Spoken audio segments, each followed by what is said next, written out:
Hello everyone, welcome to my class and also welcome to my channel Physics the Godfather of Universe. তো তোমাদের সকলকে জানাই merry Christmas. আগামী আমাদের যে 2021 নতুন সাল আসতে চলেছে, তাদের প্রত্যেকের ভালো কাটুক সবার। আমরা 2020 সালে যে নতুন বিপদের সম্মুখীন হয়েছি, 2021 সালে যেন সেই বিপদ থেকে আমরা খুব তাড়াতাড়ি উদ্ধার পাই, এই কামনা করি আমাদের বিশ্ববিদ্যালয়ের কাছে। তো তোমরা ভালো থেকো, সুস্থ থাকো, আর আগামী বছর জন্য প্রত্যেকে খুব ভালো কাটে, এই উইশটা আমি করি। যাই হোক, so let us come to the topic.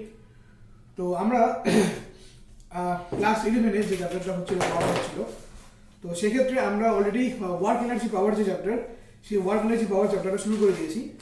এবং সেই ওয়ার্ক এনার্জি পাওয়ার চ্যাপ্টারের ক্ষেত্রে আমরা যেটা দেখেছিলাম, আমরা সেক্ষেত্রে ওই এনার্জি কনজারভেশন যে ব্যাপারটা ছিল, সেই এনার্জি কনজারভেশনের কেসে আমরা হচ্ছে অলরেডি দুটো কেস করেছিলাম এনার্জি কনজারভেশনের কেসে। তো একটা ছিল হচ্ছে আমাদের অবাধে পতনশীল বস্তুর ক্ষেত্রে হচ্ছে যে মোট শক্তি যেটা, বা মোট যে শক্তি, দ্যাট ইজ মোট যান্ত্রিক শক্তি, অবভিয়াসলি মোট যান্ত্রিক শক্তি ধ্রুবক, সেই জিনিসটা আমরা করেছিলাম অবভিয়াসলি অভিকর্ষের প্রভাবে অবাধে পতনশীল বস্তুর।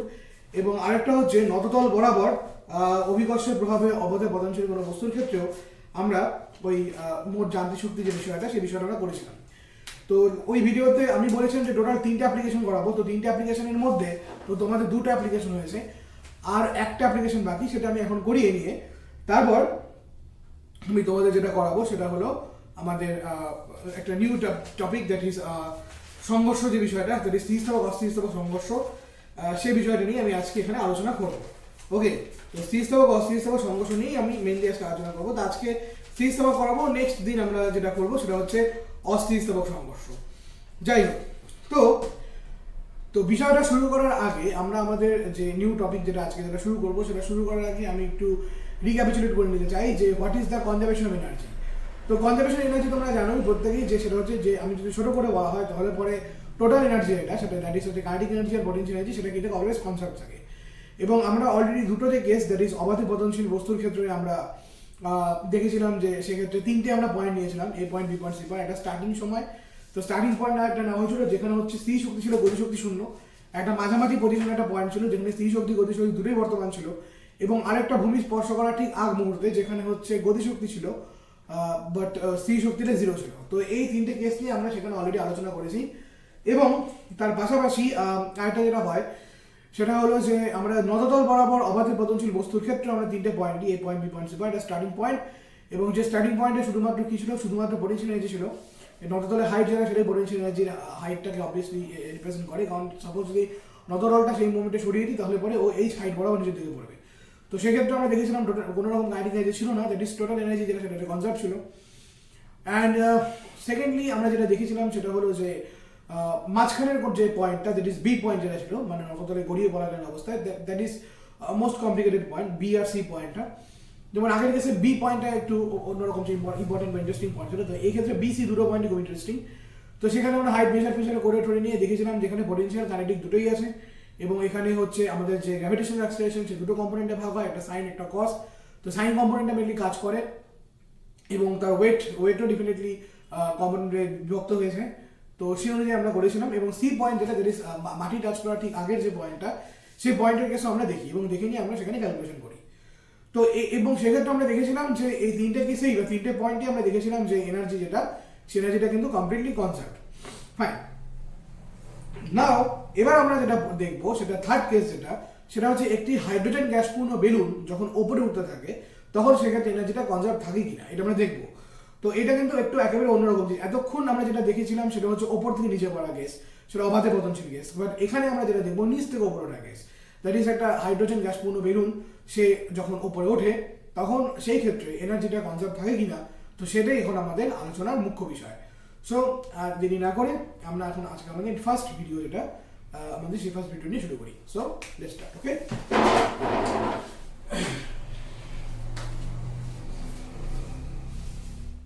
ওকে, সো হেডিংটা দেখতে পাচ্ছ, দ্যাট ইজ এটি হাইড্রোজেন গ্যাসপূর্ণ বেলুন ওপরে উঠলে তার যে মোট যান্ত্রিক শক্তি, সেই মোট যান্ত্রিক শক্তি ধ্রুবক হয়, সেটা আমাদের এখানে মেইনলি ক্যালকুলেশন করতে হবে। তো আমরা আমাদের যে বায়ুমণ্ডল, সেই বায়ুমণ্ডলের সময় পৃথিবীকে যদি একটা সংস্থা হিসেবে ধরে নিই, এবং সেক্ষেত্রে আমরা বোঝাটা ধরে নিলাম যে একটা বায়ুমণ্ডলের সময় আমরা গোটা পৃথিবীকে আমরা একটা সংস্থা বা সিস্টেম হিসেবে ধরে নিলাম। তো সেক্ষেত্রে এখন যদি ভূপৃষ্ঠকে আমরা একটা নির্দেশ স্থল হিসেবে ট্রিট করি, জেনারেলি তাই করা হয়। আগে যখন যত সমস্ত কেস করেছি আমরা সব কেসে কিন্তু ভূপৃষ্ঠকে একটা নির্দেশ স্থল হিসেবে চিন্তা করেছি। করে নিলে এবার হাইড্রোজেন গ্যাসপূর্ণ বেলুনটি যখন ভূপৃষ্ঠে স্থির অবস্থায় থাকে তখন সেক্ষেত্রে, তাই তো, ভূপৃষ্ঠে স্থির অবস্থায়, তো কাজে দেখা যেতে পারে যে স্থির অবস্থায় বেলুনের কি হয়, বেলুনের যে কাইনেটিক এনার্জি সেটাও ছিল, কারণ যেহেতু কোনো ভেলোসিটি থাকে না, এবং পোটেনশিয়াল এনার্জি, সেই পোটেনশিয়াল এনার্জিটাও কিন্তু জিরো হয়ে থাকে, তাই তো। স্থির অবস্থায় কাইনেটিক এনার্জি, পোটেনশিয়াল এনার্জি দুটোই কিন্তু জিরো হয়ে থাকে। That means total energy, that means হচ্ছে মোট যান্ত্রিক শক্তি, দ্যাট উইল বি জিরো। এবং টোটাল এনার্জি কি হয়, always kinetic plus potential, so total energy যেটা থাকে সেটা কিন্তু অলওয়েজ জিরো হয়ে থাকে। এখন বেলুনটিকে আমরা আস্তে আস্তে ছেড়ে দিলাম। এখন বেলুনটাকে যদি ছেড়ে দেওয়া হয় তাহলে গ্যাস ভর্তি বেলুনের ওজন যা হয় তার তুলনায় যেহেতু বাইরের ঊর্ধ্বঘাত অনেক বেশি হয়, তার জন্য বেলুনটি কি হয়, ধীরে ধীরে উপরে উঠতে থাকে। এবং আমরা জানি যে কোনো জিনিস ঊর্ধ্বঘাতের জন্য উপরে উঠতে থাকে, সেটা জলেই হোক বা বাতাসেই হোক, যেহেতু এরা প্রত্যেকই ফ্লুইড, তার জন্য জলে হোক বা বাতাসে হোক, যে কোনো জায়গায় হোক না কেন, ঊর্ধ্বঘাতের জন্য কি হয়, যে কোনো জিনিস কিন্তু উপরে উঠতে পারে। ফাইন। এরপরে কি হয়, এরপর ঊর্ধ্বঘাতের জন্য কিন্তু বেলুনটি ধীরে ধীরে উপরে উঠতে থাকে। এখন আমরা মনে করলাম যে বেলুনটি আর কি উপরে উঠছে, সেই বেলুনটির ভর হচ্ছে m, তাই তো। তো বেলুনের ভর যেটা, বেলুনের ভরটা হচ্ছে m, আর বেলুনের ওপর যে বলটা, বেলুনের উপর যে ক্রিয়াশীল বল, ঊর্ধ্বমুখী বল, বা বেলুনের উপর ক্রিয়াশীল যে মানে রোধী বল যেটা, সেই হচ্ছে ক্রিয়ারত বলটা হচ্ছে f। বেলুনের উপর ক্রিয়ারত যে বল, সেই ক্রিয়ারত বলটা হচ্ছে ক্যাপিটাল F। তাহলে ডেফিনেটলি বেলুনের ত্বরণ, that is A, that will be F by m. From F equal to ma, we can say that's equals to what, F by m. Okay. এখন ভূপৃষ্ঠ থেকে যদি h উচ্চতাতে, ভূপৃষ্ঠ থেকে একটা সার্টেন উচ্চতা হাইট h এ যদি বেলুনের যে বেলুনের যে বেগ যদি v হয়, ভূপৃষ্ঠ থেকে সার্টেন হাইট h এ যদি বেলুনের বেগ v হয়, তাই তো। তো h উচ্চতায় বেলুনের বেগ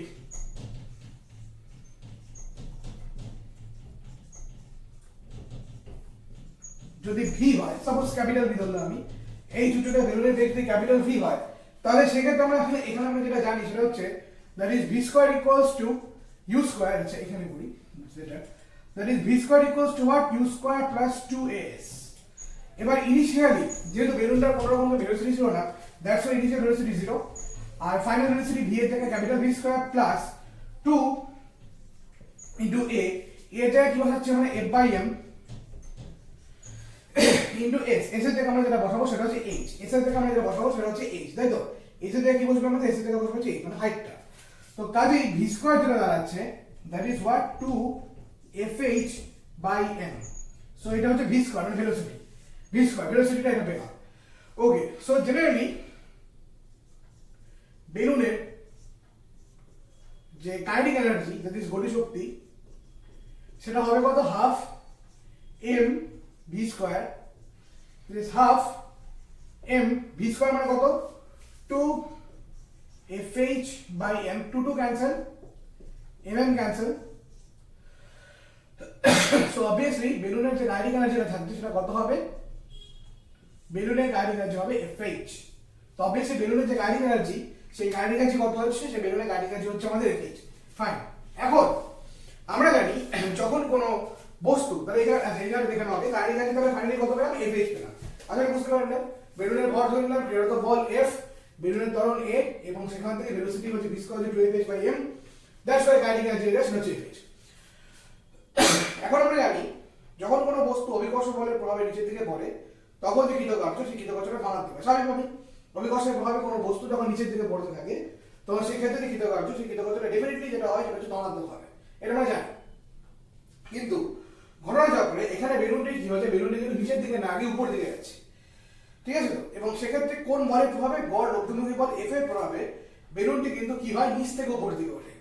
দ্যাটস ওয়াই সেক্ষেত্রে কৃতকার্য যেটা হয় সেটা কিন্তু ঋণাত্মক, কারণ নিচ থেকে উপর দিকে উঠছে, সেটা আমরা জানি ডিরেকশন পাল্টে যাচ্ছে, দ্যাটস ওয়াই কৃতকার্য হচ্ছে ঋণাত্মক। এখন বেলুনটি তার যে গড় ঊর্ধ্বমুখী বল f এর প্রভাবে ও কি করছে, ধীরে ধীরে নিচের দিকে উপরে উঠছে, এবং যখনই ধীরে ধীরে নিচের দিকে উপরে উঠছে এবং সেক্ষেত্রে কি হয়, সেক্ষেত্রে ও একটা কৃতকার্য করছে। তো অবভিয়াসলি এর পরের প্রভাবে ও যখন নিচের থেকে উপর দিকে উঠছে তখন সেক্ষেত্রে কি করছে, ও যে কৃতকার্যটা করছে সেই কৃতকার্যটা এফএইচ, কিন্তু যেহেতু ডিরেকশন অপোজিট তার জন্য আমরা সামনে একটা মাইনাস সাইন হচ্ছে।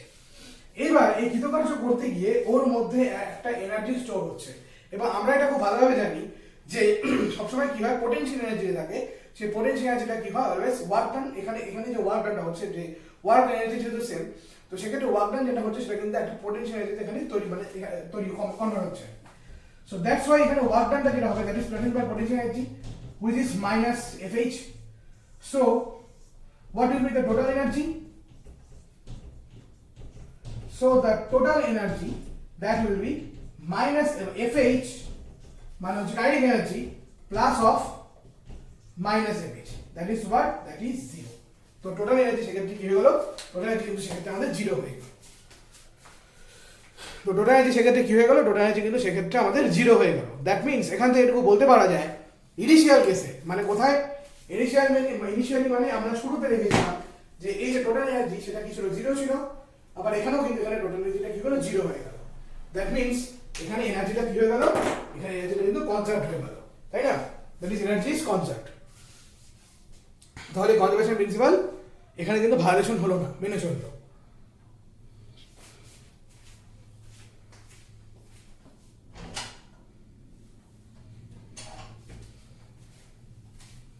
দেখে নাও,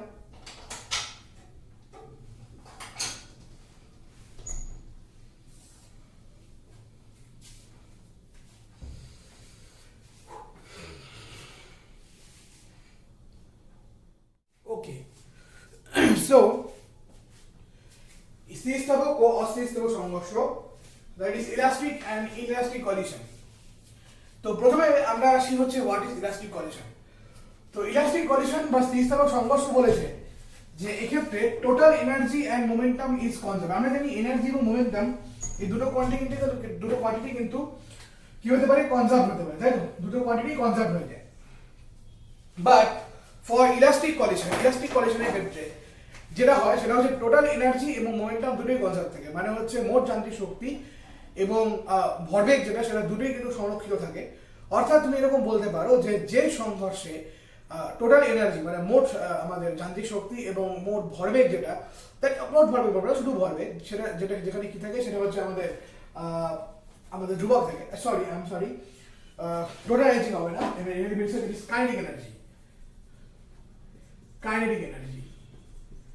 kinetic energy and momentum is conserve. Potential change হতেও পারে, বাট এখানে এখানেও কাইনেটিক এনার্জি করি, দ্যাট ইজ গতিশক্তি। তো ইলাস্টিক কলিশন বা স্থিতিস্থাপক সংঘর্ষ বলেছে যে kinetic energy and momentum is conserve, তার মানে আমাদের গতিশক্তি এবং যে মোমেন্টাম মানে ভরবেগ সেটা যে সংঘর্ষে কি থাকে, আমাদের কনজার্ভ থাকে বা ধ্রুবক থাকে, সেই ধরনের সংঘর্ষকে বলা হয় ইলাস্টিক কলিশন বা স্থিতিস্থাপক সংঘর্ষ। সংঘর্ষ মানে প্রত্যেক ধরনের সংঘর্ষ কি, সংঘর্ষ অনেক রকম হতে পারে, হেড অন হতে পারে, হেড ব্যাক হতে পারে, নানান হতে পারে, মানে এরকম টাইপ হতে পারে, নানান ধরনের সংঘর্ষ হয়ে থাকে। তো আমরা অলরেডি নিউটন চ্যাপ্টারে যে আমরা কনজারভেশন মোমেন্টাম পড়েছিলাম তাতে আমরা এই ধরনের সংঘর্ষ পড়েছিলাম, তাই তো?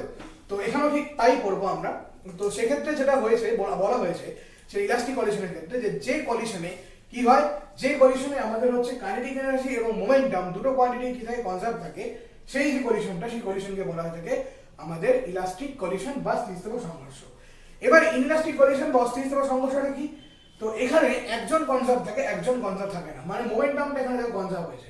তো দেখি momentum is conserved by the kinetic, but the kinetic energy is not conserved. মানে এক্ষেত্রে মোমেন্টাম অর্থাৎ ভরবেগ যেটা, সেই ভরবেগ কিন্তু এখানে সংরক্ষিত থাকে, কিন্তু এই কাইনেটিক এনার্জি অর্থাৎ গতিশক্তি যে থাকে, সেই গতিশক্তি কিন্তু এখানে সংরক্ষিত থাকে না। কিভাবে থাকে না, কি হয় এই কেসের ক্ষেত্রে, সেটা আমরা নেক্সট ভিডিওতে দেখবো। আজকে আমরা যেটা নিয়ে আলোচনা করব সেটা হচ্ছে একটা ইলাস্টিক কলিশন নিয়ে, এবং অবভিয়াসলি যে ইলাস্টিক কলিশন আমরা আলোচনা করবো সেটা হচ্ছে দুটি কণার এক রেখীয় স্থিতিস্থাপক সংঘর্ষ, মানে ওয়ান ডাইমেনশনাল আমরা ইলাস্টিক কলিশন নিয়ে আজকে আমরা ডিল করবো। So this is the definition of elastic collision and inelastic collision. So এখন আমরা যেটা শুরু করবো সেটা হচ্ছে দুটি কণার এক রেখীয় স্থিতিস্থাপক সংঘর্ষ নিয়ে। So let's start. দেখো কি বলি,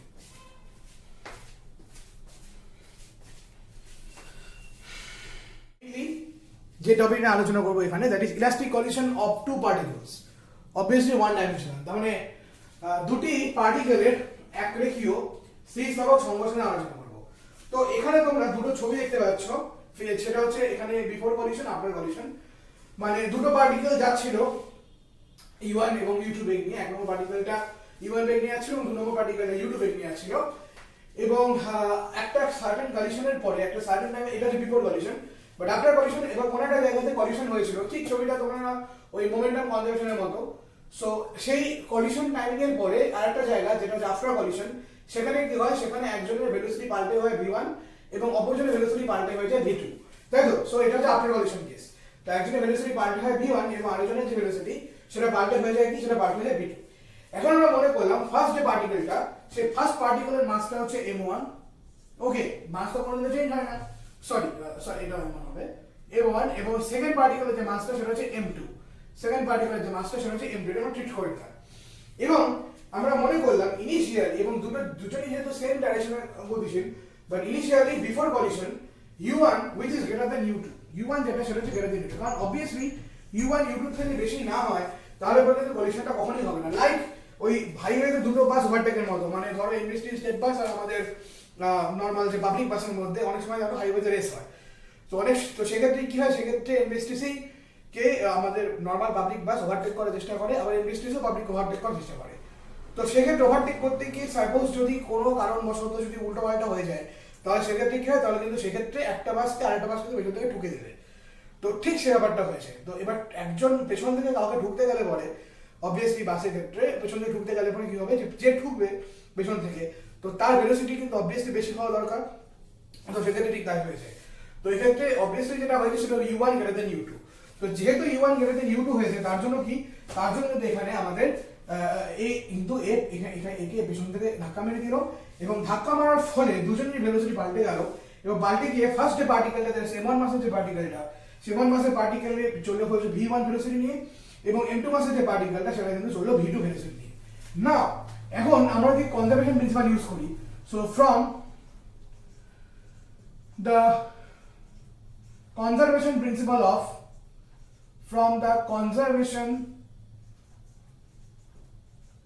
principle of momentum, অর্থাৎ ভরবেগের সংরক্ষণ সূত্র থেকে আমরা এটা বলতে পারি, সেটা হচ্ছে অবভিয়াসলি কলিশনের আগে মোট ভরবেগ, that means m1 u1 plus m2 u2 which is equals to কলিশনের পরে মোট ভরবেগ, that is m1 v1 plus m2, এটা আমরা বলতে পারি। সো m1 u1, এবার এটা হচ্ছে ভরবেগের সংরক্ষণ সূত্র লেখা আছে। এবার m1 v1 কে দিকে নিয়ে গেলাম, so m1 u1 minus m1 v1 that's equals to m2 v2 minus m2 u2। so m1 কে যদি কমন না হয়, then what we get u1 minus v1, R m2 কে যদি কমন না হয় তাহলে what we get v2 minus u2, v2 minus u2। let this equation number 1, তো এটা আমরা করতে পেলাম from the conservation principle of momentum। now from the conservation principle of energy,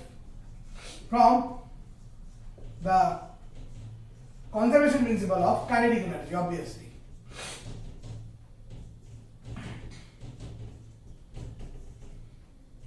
of kinetic energy, তো kinetic energy conservation principle থেকে কি বলা যায়, এটা বলা যায় যে half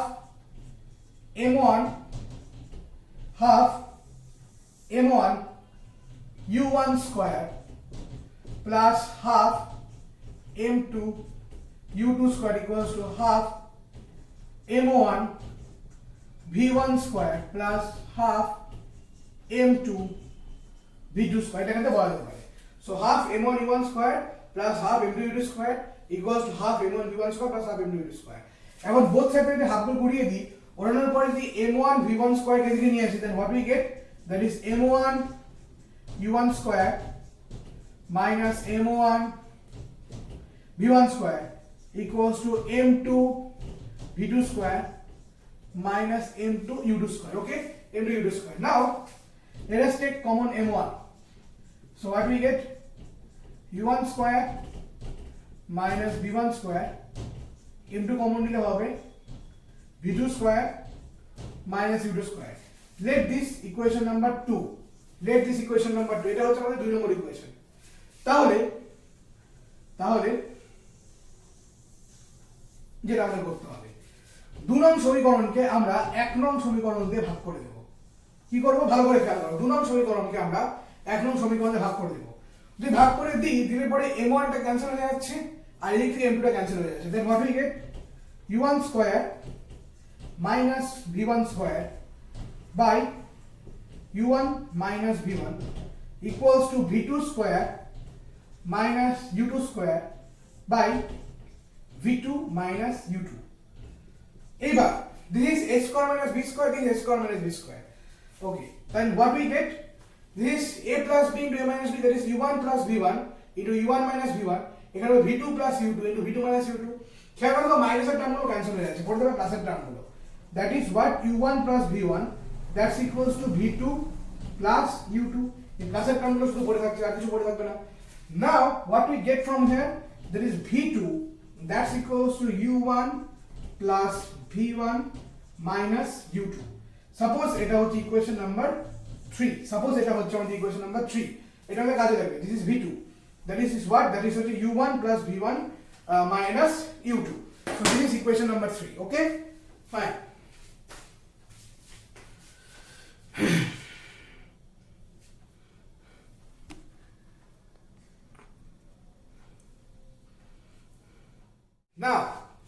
now এবার আমাদের আসল কাজটা বাকি তাহলে এখান থেকে আমরা একটা সম্পর্ক পেলাম বিটুইন দিস এবার আমরা এক নম্বর যে ইকুয়েশনটা তাকে একটু রিকল করি so recall equation 1 so recall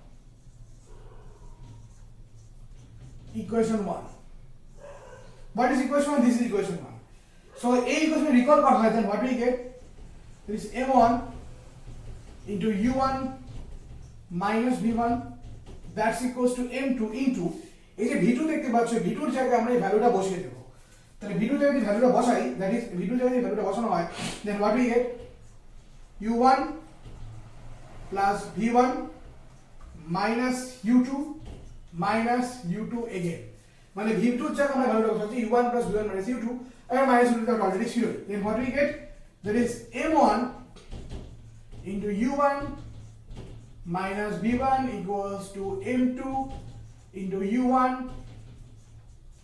plus v1 minus 2u2 okay so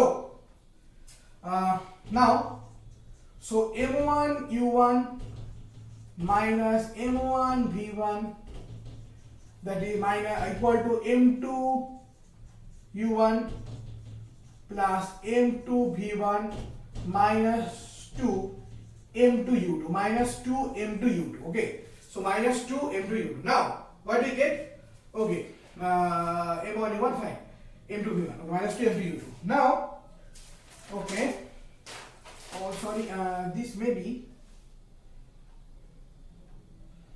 m2 v1 v1 plus v2 v1 plus v1 okay v2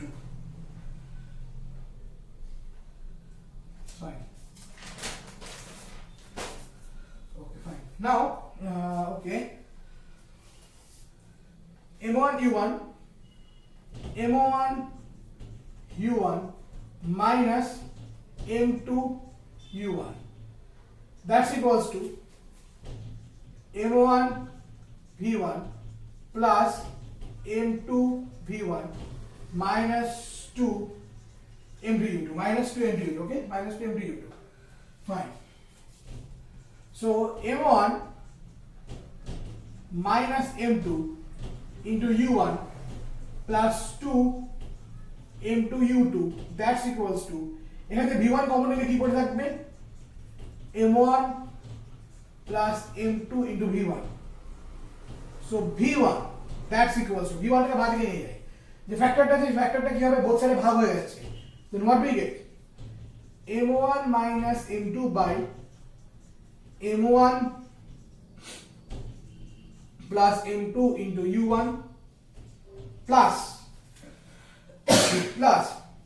2m2 by m1 plus m2 into u2 so this is the mathematical expression of v1 in terms of u1 and u2. তো u1 এবং u2 এর টার্মে আমরা কি পেলাম v1 এর value পেলাম, that is final velocity এটা, সেই ফাইনাল ভেলোসিটি এক্সপ্রেশন আমরা এখানে পেয়ে গেলাম। obviously this is equation number what 4, obviously this is equation number 4. Now let us recall again equation number 3, recall equation 3. So recall equation 3. এবার equation 3 এ যদি v1 এর জায়গায় আমরা এই ভ্যালুটাকে বসিয়ে দিই, ইকুয়েশন 3 এ যদি আমরা v1 এর জায়গায় ভ্যালুটাকে বসিয়ে দিই, then we get the value of v2, and obviously check yourselves that যদি v1 এর জায়গায় আমরা ভ্যালুটা বসাই তাহলে পরে তোমরা যে ভ্যালুটা পাবে সেটা হচ্ছে লিখে দিচ্ছি একবারে, that is 2m2 by just টার্মগুলো এক্সচেঞ্জ হয়ে যাচ্ছে কিছুই না, by m1 plus m2, 2m2 by m1 plus m2 into u1 plus just খেয়াল করে দেখো টার্মগুলো এক্সচেঞ্জ হয়ে যায় আর nothing more than that, exchange হয়ে যাচ্ছে, আর বাই এখানে হয়ে যাবে plus m2 minus m1 by m2 plus m1 into u2 তিন নম্বর ইকুয়েশন আমি আবার বলছি, 3 নম্বর ইকুয়েশনে v1 এর যে ভ্যালুটা পেলাম সেটা যদি বসিয়ে দাও, বসালে পরে তোমরা এটা পাচ্ছ, that is v2 equals to 2m2 by m1 plus m2 into u1 plus m2 minus m1 by m1 plus m2। এটাকে তোমরা বাড়িতে প্রত্যেকে নিজের হাতে সলভ করবে। So check this at home, okay? তো এটাকে প্রত্যেকে তোমরা নিজের হাতে সলভ করে দেখবে যে এটাই আসে কিনা। সো এভাবে আমরা কি পেয়ে গেলাম, এভাবে আমরা ভেলোসিটি পেয়ে গেলাম in terms of m1 and m2, in terms of obviously m1 m2 and u1 u2। এখন আমরা কি করব, এটার বেসিসে কিছু স্পেশাল কেস করব। সো আগে দেখে নাও, তারপর আমরা স্পেশাল কেসটা করি। সো দেখে নাও ক্যালকুলেশনটা।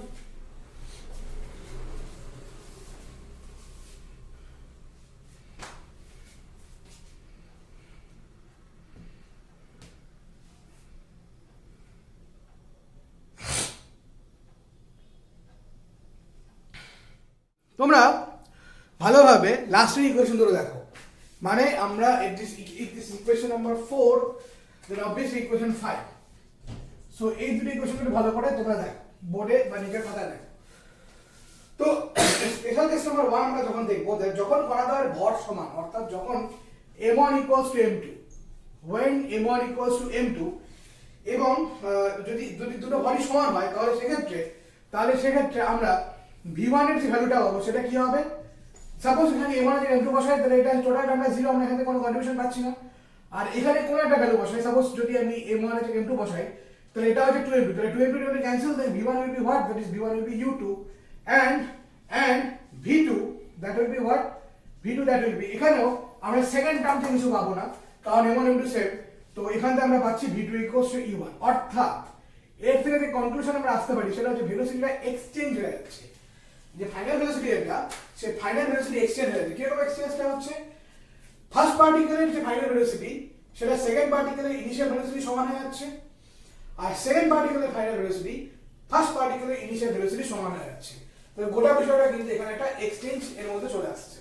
ফাইন, ওকে। নাও নাম্বার 2 বলেছে if m1 equal to m2 and u2 equal to 0 and u2 equal to 0, মানে এর মানে হচ্ছে যদি বস্তু কণার ভর সমান হয় এবং শুরুতে মানে বিফোর কলিশন যদি দ্বিতীয় পার্টিকেলটা যদি রেস্টে থাকে, তাই তো u2 equal to 0 মানে কি, দ্বিতীয় পার্টিকেল কিসে আছে, রেস্টে আছে। যদি সেকেন্ড পার্টিকেলটা রেস্টে থাকে তাহলে সেক্ষেত্রে কি হবে, তাহলে সেক্ষেত্রে এই এক্সপ্রেশন যদি দেখা যায় তাহলে m1 এর যদি m2 বসাই obviously, তাহলে সেক্ষেত্রে আমাদের কি হবে, তো সেক্ষেত্রে তো আমরা ওই এখান থেকে তো আমরা 0 পাচ্ছি, তাহলে v1 সেক্ষেত্রে যেখানে হবে that is equals to m1 equal to m2 এখানে 0 পাচ্ছি, সেকেন্ড কেসে এখানে u2 জায়গায় 0 হওয়ার জন্য কিন্তু আমরা 0 পাই, that means v1 equal to 0। তাহলে কমপ্লিটলি যে ভেলোসিটি যেটা, দ্যাট ইজ সেক্ষেত্রে কিন্তু ফার্স্ট পার্টিকেলের যে ইনিশিয়াল মানে ফাইনাল ভেলোসিটি সে কিন্তু 0 হয়ে যাচ্ছে। তাহলে v2 কত হচ্ছে, এখানে v2 কত হয়ে যাচ্ছে, v2 দেখো সেখানে এটা পাবে, সেটা হচ্ছে এখানে m1 equal to m2, মানে আমরা এখান থেকে কোনো কন্ট্রিবিউশন পাচ্ছি না, বাট এখানে যেটা পাবো সেটা হচ্ছে m1 m2 সমান হওয়ার জন্য এখানে আমরা যেটা পাবো দ্যাট ইজ u1, যে সেখানে যেটা পাবো সেটা হচ্ছে u1, দ্যাট ইজ এই ব্যাপারটা। তার মানে এখানেও দেখো এক্সচেঞ্জ কেস, এখানেও এর ভেলোসিটি চলে গেল এখানে, সেকেন্ড পার্টিকেলের ভেলোসিটি ফার্স্ট পার্টিকেল এখানে চলে গেল, আর v2টা কি কার ভেলোসিটি নিয়ে নিল, ফার্স্ট পার্টি ইনিশিয়াল ভেলোসিটি কিন্তু ও নিয়ে নিল। Okay fine. Now case number 3। Case number 3 হচ্ছে যদি বস্তু কণাটার ভর অসমান হয়, it means m1 not equal to m2, এবং শুরুতে দ্বিতীয় কণাটি গতিহীন হয়, ইট মিন্স দ্বিতীয় কণা মিন্স u2 ইকুয়াল টু 0। দ্বিতীয় কণা মিন্স হোয়াট, u2 ইকুয়াল, যদি এরকম ঘটনা ঘটে যে শুরুতে যদি দ্বিতীয় কণাটি কি হয়, গতিহীন হয়, তাহলে সেক্ষেত্রে কি হবে?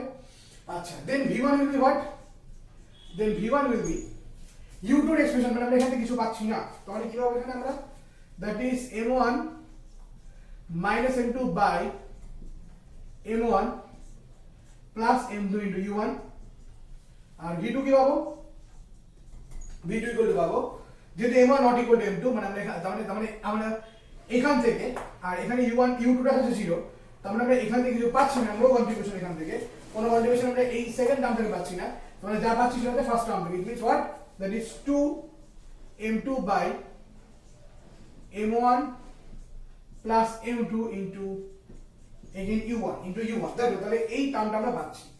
তো এটা হলো থার্ড কেস। নাও কেস নাম্বার 4। তো তিনটে স্পেশাল কেস এখানে দেখলাম। ওকে, তিনটে স্পেশাল কেস এখানে আমরা হলো। Now case number 4। Okay, now case number 4। So case number 4 is আমরা মনে করলাম প্রথম কণাটি, ফার্স্ট যে পার্টিকেলটা, দ্যাট ইজ m1 মাসের পার্টিকেলটা, সেটা প্রচন্ড ভারী, that is m1 far greater than m2, double greater than কে ফার গ্রেটার বলা হয় থাকে। So m1 far greater than m2, এটা যদি হয় এবং শুরুতে দ্বিতীয় কণাটি গতি মানে u2 equal to 0, মানে ও খুব ভারী, m1 টা প্রচন্ড ভারী ম্যাসিভ, আর m2 এর পার্টিকেল যেটা সেই m2 হচ্ছে রেস্টে আছে, m2 যেটা সেটা হচ্ছে রেস্টে আছে, দ্যাট মিন্স তার জন্য কি বলা হলো, u2 কে আমরা বললাম ইকুয়াল টু 0। তো এক্ষেত্রে কি হবে, m1 by m2 which is far greater than 1, m1 by m2 which is far greater than 1, তাহলে সেক্ষেত্রে আমরা যেটা বলতে পারি সেটা অবভিয়াসলি u2 0 হওয়ার জন্য আমরা সেকেন্ড টার্ম কিছু পাচ্ছি না, এই সেকেন্ড টার্ম কোনো কিছু পাওয়া যাচ্ছে না। তো এখান থেকে আমরা যেটা পেতে পারি সেটা হচ্ছে এখান থেকে v1 এর থেকে আমরা এটা পাবো, আর v2 এর থেকে আমরা এটা পাবো নরমালি, বাট m1 m2 থেকে বড় হওয়ার জন্য আমাদের এখানে কিছু কনস্ট্যান্ট থাকবে। কিরকম, m1 মাইনাস m2 টা সেক্ষেত্রে নিয়ার ইকুয়াল হয়ে যাবে m1, কারণ m1 এর রেসপেক্টে m2 নেগলিজেবল। আবার একইভাবে m1 প্লাস m2 যেটা, সেটাও কিন্তু হয়ে যাবে আমাদের m1, সেখানেও m1 এর রেসপেক্টে m2 নেগলিজেবল। তাহলে বলে v1 কি দাঁড়াচ্ছে, v1 দাঁড়াচ্ছে অনলি ইকুয়াল টু দেবো না, নিয়ার ইকুয়াল টু দিই, কারণ অ্যাপ্রক্সিমেট কেস যেহেতু, এখানেও m1 এখানেও m1, that means only u1। এবং v2 কি দাঁড়াবে, v2 দাঁড়াবে এখানে m1 m2, মানে এখানে u2 টা অলরেডি 0 হয়ে আছে, বাট এখানে m1 বসাচ্ছি আমি, সো এখানে যেটা হবে দ্যাট ইজ তাহলে এখানে m1 থাকছে এবং m1 প্লাস m2, এখানে m1 এবং m2 জায়গায় m1 বসানো হয়, কারণ m2 কে আমি নেগলেক্ট করব, এখানে m2 কে নেগলেক্ট করেছি এবং এখানে m1 থাকছে, তাহলে এখানে এই জায়গাটা পুরোটা ক্যান্সেল হয়ে গিয়ে ফাইনালি যেটা পড়ে থাকছে that is what, that is হচ্ছে 2u1, দ্যাট ইজ 2u1। তাহলে টোটালটা m2 মাস তো পুরো নেগলিজেবল, আর নিচের থেকে আমরা এটা আউট করে দিচ্ছি, then what we get, that is 2u1, এই টার্মটা এখানে পড়ে থাকবে, that is 2u1। So 2m2 এটা ছিল, that is it is 2u1। Okay,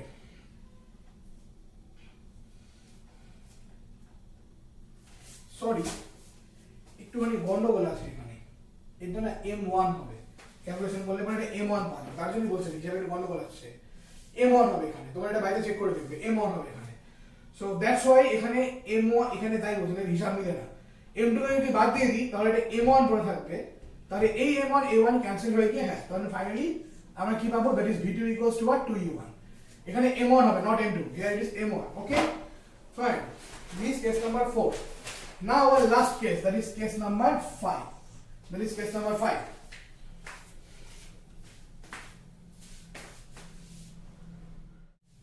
Okay, now this is our last case, that is case number 5। Fine, so case number 5 কি, case number 5 হচ্ছে যদি second কণাটা অত্যন্ত ভারী হয়, মানে কি, তার উল্টো কেস, তারপরে যদি m2 টা which is far greater than m1 হয়, এবং শুরুতে যদি দ্বিতীয় কণাটি গতিহীন হয়, দ্যাট মিন্স u2 যদি 0 হয়ে যায়, তাহলে সেক্ষেত্রে কি হবে, একদম আগেরটা উল্টো কেস।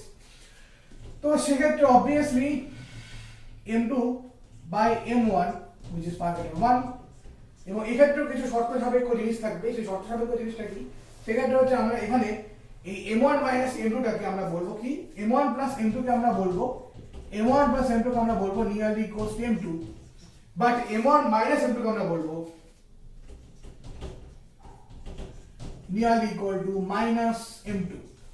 তাহলে সেক্ষেত্রে ফার্স্ট ইকুয়েশনে v1 টা কি দাঁড়াবে, v1 টা দাঁড়াবে এখান থেকে আমরা কিছু পাচ্ছি না, এখানে হচ্ছে মাইনাস m2 আর এখানে হচ্ছে অনলি m2, তাহলে m2 m2 ক্যান্সেল, শুধুমাত্র মাইনাস u1, তাহলে nearly equal to minus what, minus u1, এটা আমরা এখানে পাচ্ছি v1 nearly equals to.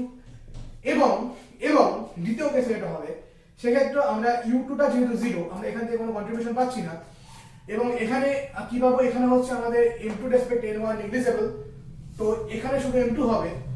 So v2 যেটা দাঁড়াবে that is 2m1 by m2, v2 এটা দাঁড়াচ্ছে that is 2m1 by m2 into what, into হচ্ছে u1, 2m1 by m2 into u1। But যেহেতু এই আমরা দেখেছি যে m2 by m1 টা একের থেকে অনেকটা বড়, so obviously m1 by m2 যেটা এখানে এসেছে সেটা অবভিয়াসলি একের থেকে অনেকটাই ছোট, অবভিয়াসলি এটা এই বিষয়ে কোনো সন্দেহ নেই। তো এক্ষেত্রে এই টার্মটা একের থেকে ছোট হয়ে যাচ্ছে, একের থেকে ছোট মানে এখানে অ্যাজ এ জিরো ট্রিট করতে পারি। সো ডেফিনেটলি এই v2 কে আমরা ধরি this is nearly equal to 0। তাহলে এক্ষেত্রে তোমরা যেটা দেখতে পেলে যে পার্টিকেলের যে ফাইনাল ভেলোসিটি সেটা ইনিশিয়াল ভেলোসিটি সেম থাকছে, জাস্ট সামনে একটা মাইনাস মানে ডিরেকশন ঘুরে যাচ্ছে। তো এই হচ্ছে আমাদের এখানকার দ্যাট ইজ কনজারভেশন প্রিন্সিপাল করে আমরা এভাবে পাই এই ব্যাপারটাকে। সো এখানে এই ধরনের ডিটেইল চেষ্টা করি, and this is very very important. হ্যাঁ, তো one dimensional case, two dimensional কেসটা জেনারেলি তোমাদের আছে বইয়ে, বাট টু ডাইমেনশনাল কেসটা তোমাদের কি হয়, টু ডাইমেনশনাল কেসটা থেকে খুব একটা প্রশ্ন আসে না, তাহলে টু ডাইমেনশনাল এখানে করাবো না তোমাদের আমি।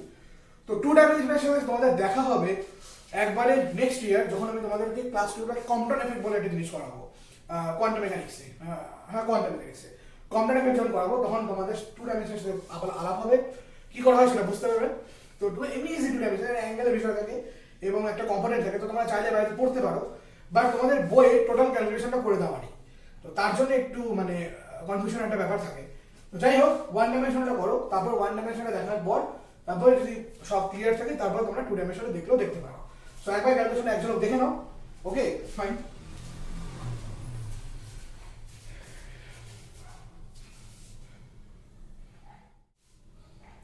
ওকে, সো আজকে আমরা যেগুলো দেখলাম সেটা হচ্ছে আমরা মেইনলি আজকে যেটা দেখলাম দ্যাট ইজ ইলাস্টিক কলিশন সম্বন্ধে আমরা দেখলাম, এবং ইলাস্টিক কলিশন কি সেটা দেখলাম, এবং তার আগে দেখলাম যে একটা বেলুন যখন ঊর্ধ্বাকাশে ওড়ে তখন সেক্ষেত্রে কি ঘটনাগুলি ঘটে সেগুলো দেখলাম, এনার্জি কনসেপ্ট থাকে কিনা সে বিষয়টা দেখা হলো, এবং তারপর আমরা দেখলাম what is elastic collision and what is inelastic collision.